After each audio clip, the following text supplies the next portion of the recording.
Sir అమెరికాలో Trump government పెద్ద ఎత్తున జైళ్ళకి పంపిస్తున్నారు మన ఇండియన్స్‌ని అనే న్యూస్ వచ్చింది సార్. అసలు ఎందుకని జైళ్ళకి పంపిస్తున్నారు ఒకటి. 2 వీసా ప్రాసెస్ కూడా చాలా మార్పులు తీసుకొస్తున్నాడు ట్రంప్ అనే న్యూస్ వస్తుంది సార్.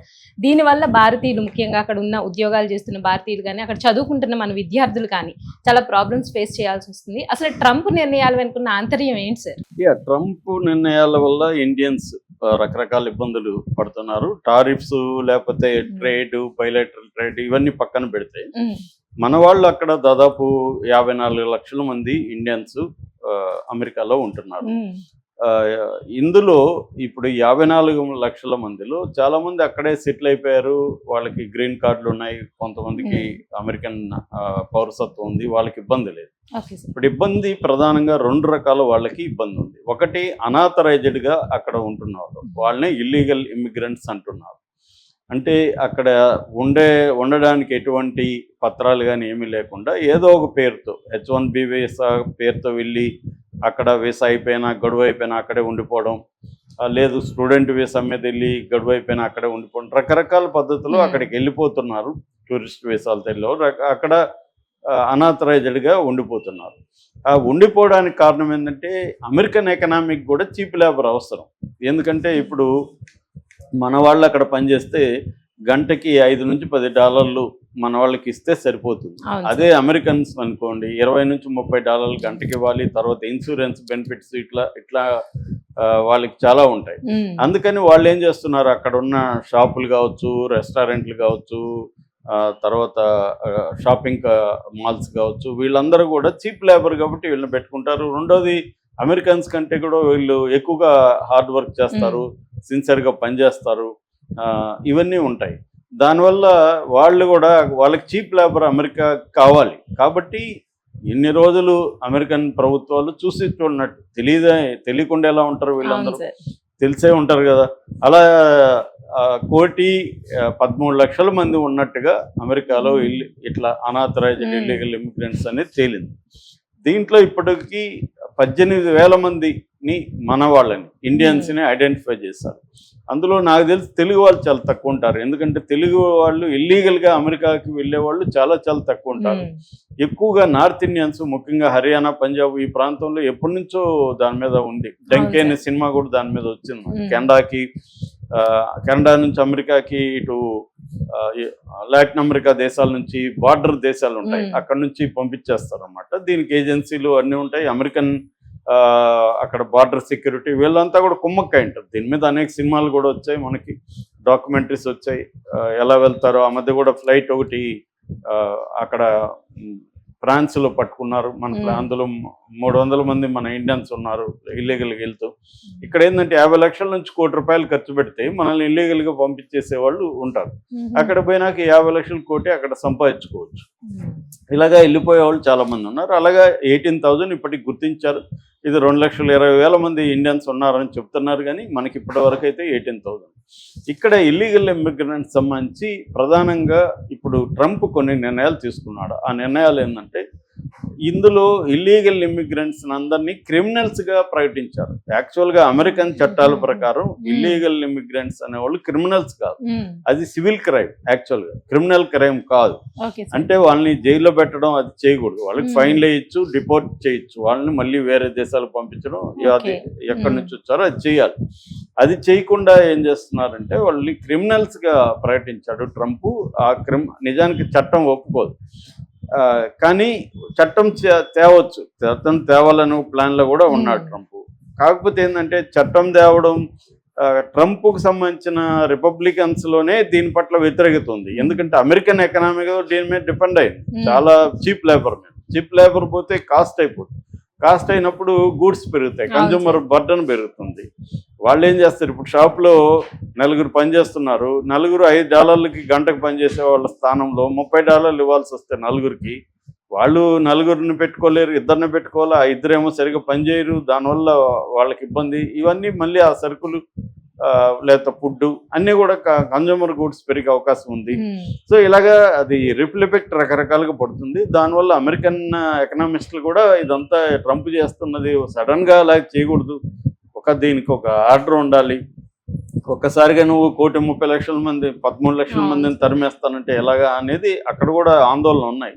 కానీ ట్రంప్ వినట్లేదు. సో ఇప్పుడు ఏంటంటే ఒక 30,000 మందిని గౌంతనామా బే అని ఒక ఏరియా ఉంది.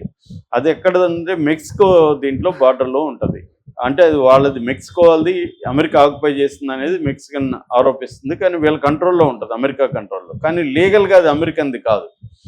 అందువల్ల అక్కడ ఒక జైలుని, మిలిటరీ జైలుని పెట్టారు ఎప్పుడో అమెరికా వాళ్ళు. పెట్టి ఈ టెర్రరిస్టులు కావచ్చు, అమెరికాకి నచ్చని వాళ్ళు కావచ్చు, వీళ్ళందరినీ అక్కడ వేసేసి, అది అత్యంత క్రూరమైన జైలు. దాని మీద సినిమాలు కూడా, గౌంతనామా బే పేరుతో సినిమా కూడా ఉంది, చాలా సినిమాలు వచ్చాయి. అంటే మామూలుగా అయితే అమెరికాలో టార్చర్ అనేది బ్యాన్ చేశారు, టార్చర్ చేయకూడదు ఎవరిని. కానీ గౌంతనామా బేలో టార్చర్ చేస్తారు, ఎందుకంటే అది వీళ్ళ చట్టాల కిందకి రాదు కదా. కాబట్టి అక్కడ పోయి వాటర్ బోర్డింగ్ అంటారు. మీరు సినిమాల్లో, ఇంగ్లీష్ సినిమాలు చూస్తుంటే వచ్చుంటాయి. ఈ మధ్య ఇండియన్ సినిమాల్లో కూడా పెడుతున్నారు. ముఖం మీద ఒక గోనె సంచో అట్లాంటిది కట్టేసి దాని మీద వాటర్ పోయడం, దాన్ని వాటర్ బోర్డింగ్ అంటారు. ఇంకా రకరకాల టార్చర్స్ అక్కడ చేసేదానికి మిలిటరీ జైలు పెట్టారు. ఇప్పుడు ఆ మిలిటరీ జైలు పక్కనే ఒక ఈ ఇల్లీగల్ ఇమిగ్రెంట్స్ కోసం కూడా ఒక జైలు అక్కడ ఏర్పాటు చేశారు. వీళ్ళకంత క్రూయల్గా ఉండకపోవచ్చు, కానీ ఆ ప్లేసే ఒక భయంకరమైన ప్లేసు. అదేమి చట్టాలు వర్తించు, అమెరికన్ చట్టాలు. అలాంటి ప్లేసులకి ఆల్రెడీ ఇప్పుడు తక్కువ మంది ఉన్నారు, అక్కడ ఉన్నారు ఇప్పటికి కూడా. ఇల్లీగల్ ఇమిగ్రెంట్స్ లో క్రిమినల్స్ అనే వాళ్ళని కొంతమంది, అంటే ఇల్లీగల్ ఇమిగ్రెంట్స్ గా వెళ్ళి అక్కడ క్రైమ్ చేస్తారు కదా, వాళ్ళని ఇల్లీగల్ క్రిమినల్స్ అనే వాళ్ళని అక్కడ పెడుతున్నారు. ఇప్పుడు ట్రంప్ ఏం అనౌన్స్ చేశా అంటే 30,000 మందిని నేను అక్కడ పెడతాను, బెడ్స్ రెడీ చేస్తున్నానని అనౌన్స్ చేశారు. అందులో విజువల్స్ ఆల్రెడీ వస్తాయి, గొలుసులు వేసి కట్టేసి తీసుకెళ్తున్నారు. అది మరి ఎన్ని రోజులు పెడతారా ఆడ, అది ఏమన్నా పనిష్ చేస్తారా, అది పనిష్మెంటా? పనిష్మెంట్ అయితే మెయిన్ ల్యాండ్ అమెరికాలో ఎందుకు పెట్టట్లేదు, అక్కడ చట్టాలు వర్తించట్లేదు. దీని మీద ఇంటర్నేషనల్ సమాజం కూడా చాలా తీవ్ర వ్యతిరేకత వస్తుంది. ఈ 30,000లో ఇండియన్స్ ఉన్నారా అనేది ఇప్పుడు పుకార్లు వస్తున్నాయి. ఇండియన్స్ కూడా ఉన్నారు ఆ 30,000 అని. కానీ మరి మన వాళ్ళు వస్తాయి అంటే, ఈ మధ్య కూడా తెలుగు వాళ్ళు కూడా కొన్ని క్రైమ్స్ లో అక్కడ దొరికారు. సో ఇండియన్స్ కూడా అక్కడికి వెళ్ళినాక క్రైమ్స్ లో చాలా మంది చేస్తున్నారు. సో వాళ్ళల్లో కొంతమంది ఇల్లీగల్ ఇమిగ్రెంట్స్ ఉన్నారు. మామూలు క్రైమ్స్ చేస్తే మెయిన్ ల్యాండ్ జైళ్ళలోనే పెడతారు. ఇప్పుడు ఏంటంటే ఇల్లీగల్ ఇమిగ్రెంట్స్ క్రిమినల్స్ గా ఉన్న వాళ్ళు అక్కడ పెట్టాలి, కానీ ఇల్లీగల్ ఇమిగ్రెంట్స్ అంతా క్రిమినల్స్ అనే వాదన అక్కడ వినిపిస్తుంది ట్రంప్ వైపు నుంచి. ఇది ఒక ఘోరమైన విషయం. రెండోది, వీసాలకు సంబంధించి కూడా కొన్ని చట్టాలని తీసుకురాబోతున్నారు. దాని మీద కూడా అక్కడ హౌస్ కమిటీ అంటారు, హౌస్ కమిటీ సమావేశంలో ముఖ్యంగా జెసికా నావిడ దీన్ని ప్రవేశపెట్టింది. అదేంటంటే H1B వీసాలు. ఆ వీసాలు ఏంటంటే అక్కడ అమెరికన్ కంపెనీలు స్కిల్డ్ లేబర్ కావాలనుకున్నప్పుడు మనల్ని పిలుస్తాయి, ఇండియా కావచ్చు, వేరే దేశాలు కావచ్చు. ఇలాంటి వాళ్ళకి H1B వీసాలు 3 ఏళ్ళ పాటు ఉంది. దాన్ని ఇంకొక 3 ఏళ్ళు పెంచుకోవచ్చు మామూలుగా. సో అది ఇప్పుడు తగ్గించేసి 2 ఏళ్ళకే చేయాలి, పెంచుకోవడం కూడా ఇంకొక 2 ఏళ్ళకే చేయాలి అనేది ఒక కండిషను. రెండోది, సంవత్సరానికి 75,000 వీసాలు మాత్రమే ఇవ్వాలి, కుదించేయాలి. అంటే మొత్తం ప్రపంచానికి సంబంధించి దాదాపు 32 దేశాల నుంచి అక్కడ ఉంటున్నారని చెప్తున్నారు. సో ఇది చేయాలని, అదే ఒక ఇబ్బంది మనకి. మూడవది ఏంటంటే, ఈ స్టూడెంట్స్ 2 రకాల వీసాలతో అక్కడికి వెళ్తారు, F1 అండ్ M1. F1 ఏమో రెగ్యులర్ కోర్సులకు సంబంధించి అక్కడికి వెళ్ళేవాళ్ళు ఫుల్ టైం కోర్సులు చేయడానికి. M1 ఏమో నాన్ అకాడమిక్ కోర్సులు కావచ్చు, లేకపోతే వృత్తి విద్యలు అంటాం కదా, అట్లాంటి వాటికి వెకేషనల్ కోర్సెస్, ఇలాంటి వాటికి వెళ్ళేవాళ్ళు ఉంటారు. సో వాళ్ళకి M1 ఉంటుంది. ఈ రెండింటి మీద కూడా రిస్ట్రిక్షన్స్ పెట్టి, ఇక మీదట విద్యార్థులు అక్కడికి జాయిన్ అయ్యేటప్పుడే ఒక అఫిడవిట్ ఇవ్వాలి. అదేంటంటే, మేము చదువుకొని మళ్ళీ ఇండియాకి వెళ్ళిపోతాం అని చెప్పాలి. ఇప్పుడు ఏంటంటే 80% మన విద్యార్థులు ఇండియాకి రారు. అక్కడికి వెళ్ళినప్పుడు దాదాపు ఇప్పుడు ఓపెన్ డోర్స్ ప్రకారం 3,30,000 మంది మన ఇండియన్ విద్యార్థులు ఉన్నారు. టోటల్గా అమెరికాలో విదేశీ విద్యార్థులు 11,26,000 మంది ఉంటే, అందులో మన వాళ్ళు 3,30,000 మంది అన్నారు. అంటే దాదాపు 30% ఉన్నారు. ఆ 30%లో 56% తెలుగు వాళ్ళు ఉన్నారు, తెలుగు వాళ్ళు ఎక్కువ ఉన్నారు. సో ఇప్పుడు ఈ విద్యార్థులకి కానీ పోబోయే విద్యార్థులకు కానీ ఇది పెద్ద దెబ్బ. అంటే అఫిడవిట్ రాసి చేయాలి, మళ్ళీ మేము చదువుకొని ఇండియాకి వెళ్ళిపోతాం. సో ఇంక దేనికి ఇంత ఖర్చు పెట్టుకొని మామూలుగా ఒక ఎంఎస్ చేయాలంటే 50 లక్షల నుంచి ₹1 కోటి యూనివర్సిటీని బట్టి అక్కడ ఖర్చు అవుతుంది. అవి కాకుండా మళ్ళీ మంత్లీ ఎక్స్పెన్సెస్ ఉంటాయి. సో ఇప్పుడు ఈ రూల్ వల్ల అంత చదువుకొని వచ్చి ఇక్కడ ఏం సాధించగలం అదేది ఒక ఇబ్బంది. రెండోది ఏంటంటే అక్కడ పార్ట్ టైం జాబ్ చేయకూడదు అనేది. ఇప్పుడు పార్ట్ టైం జాబ్ చేసే వాళ్ళంతా కూడా క్రిమినల్స్గా ప్రకటిస్తున్నారు విద్యార్థులు. సో వాళ్ళని వీసా రద్దు చేసి ఇంటికి పంపిస్తారు. దాంతో ఆల్రెడీ డబ్బులు ఖర్చు పెట్టుండే అలాంటి వాళ్ళని చాలా మంది అరెస్టులు కూడా చేశారు. ఇప్పుడు అక్కడ పార్ట్ టైం జాబ్ చేయకపోతే ఆన్ క్యాంపస్ జాబ్ చేయాలి. ఆన్ క్యాంపస్ జాబ్ అంటే లైబ్రరీలో జాబ్ కానీ, లేదా ల్యాబ్ అసిస్టెంట్లుగా కానీ, లేదా అక్కడ క్యాంటీన్ ఉంటే క్యాంటీన్లో కానీ, ఇలాంటి వారానికి 20 గంటలు మాత్రమే చేయాలి. అది కూడా అందరికీ ఉద్యోగాలు రావు కాబట్టి వాళ్ళు బయట చేయకూడదు. అక్కడ ఉద్యోగాలు లేవు, ఫీజులు ఎక్కువ, మెయింటెనెన్స్ ఎక్కువ.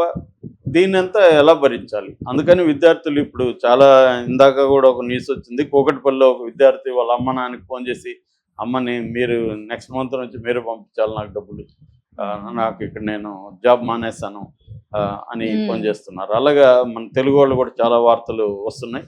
సో ఇది ట్రంప్ చర్యల వల్ల రకరకాల ఇబ్బంది. ఇది మనకే కాదు, వాళ్ళ దేశంలో కూడా 20 లక్షల మంది ఉద్యోగాలను తీసేస్తున్నానని చెప్తున్నాడు. అందుకని డోజ్ అనే ఒక దీన్ని కూడా పెట్టారు, డిపార్ట్మెంట్ ఆఫ్ గవర్నమెంట్ ఎఫిషియన్సీ. అంటే గవర్నమెంట్ ఖర్చుని తగ్గించాలి. ఇదంతా ట్రంప్ కొన్ని విషయాలు అమెరికాకు మంచి చేసేవి, కాకపోతే దాన్ని ఒక ఆర్గనైజర్గా చట్ట ప్రకారం చేయాలి కదా. దీనివల్ల ఇతర దేశాల వాళ్ళకు కూడా అనేక ఇబ్బందులు వస్తున్నాయి. అలాగే ఆయన అనేక కార్యక్రమాలకి ఇచ్చే ఫండ్ను కూడా పాజులో పెట్టారు 3 నెలల పాటు. దీనివల్ల కూడా గందరగోళం వస్తుంది. ఈ చర్యలు అమెరికాకి ఎంత మేలు చేస్తాయి, మిగతా దేశాలకి ఎంత నష్టం చేస్తాయి అనేది ఇంకా రాబోయే కాలంలో చూడాలి. ఇప్పటికైతే నానా గందరగోళ పరిస్థితుల్లో, ఇబ్బందుల్లో మన వాళ్ళు ఉన్నారు. కొంతమంది ఆల్రెడీ జైళ్ళల్లో కూడా ఉన్నారు.